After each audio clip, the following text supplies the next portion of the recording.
Hi, I'm Dr. Christy Kidd, obstetrician gynecologist on the medical staff at Baylor Scott & White.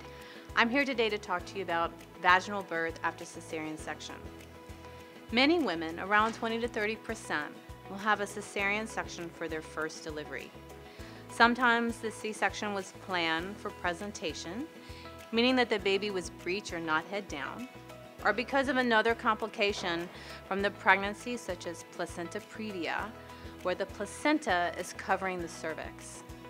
Sometimes the C-section is unplanned and occurs during the labor process as a result of fetal distress, meaning that the baby was not tolerating labor, or for failure to progress, meaning that the mother stopped dilating in the labor process. Women who have had a prior cesarean delivery have the option of having a repeat C-section or attempting a vaginal delivery.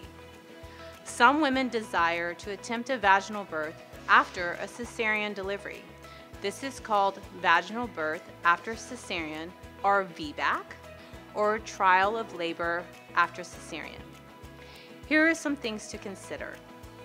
Number one, does your provider support the attempt? This is something that you will have to discuss with your OB-GYN. It depends on the physician and the support of the hospital and the resources available. Number two, why did you have the first C-section? Was it because you pushed for 3 hours, or was it because of distress, or was it scheduled because of other complications? All of these factors can affect your success of a vaginal birth. Number three, how was the first cesarean section completed? There are different types of incisions we make on the uterus. Generally, we make a low transverse incision. This means that we make an incision on the lower part of the uterus. There are some reasons why your OB-GYN may need to make a vertical, or called a classical incision, on the uterus. This is an incision that goes up and down on the uterus. Sometimes there are other complications that happen during the delivery. This can impact your risk of complications with labor. We like to see your prior delivery operative report in counseling women on the risk of VBAC. The incision on your skin does not indicate the type of incision on the uterus. Number four, what resources does your hospital have? As an OB-GYN, I believe the safest place to attempt a VBAC is in a hospital setting. Or their in-house anesthesia? Is there a hospitalist? Know that while you are in labor with a VBAC, you will have to be monitored continuously. You can still move around, but we need to monitor the baby's heart rate.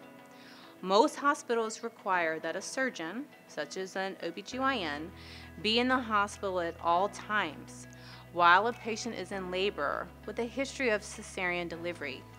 This is for the safety of the mother, for if she would require an emergent delivery. Number five, timing of delivery. Many providers will not induce someone with a prior cesarean section. This is because many of the medications we do for induction are to start labor when it is not spontaneous, can cause extra stress to the scar on the uterus and increase the risk of severe complications. It is preferred that women start labor on their own. We can augment labor by breaking the water or using different medications to modify labor.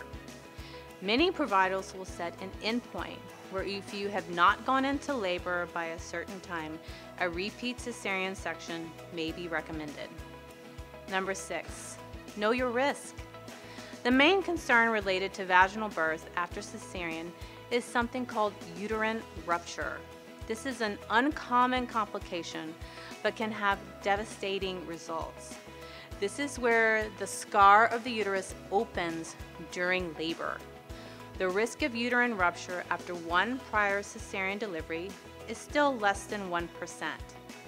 There are risks to consider with repeat C-sections too, especially if you are planning to have a larger family. There are often many questions, and these things are discussed over the course of the pregnancy. We are here to support you and educate you regarding your choices. We can't wait to meet you and your baby.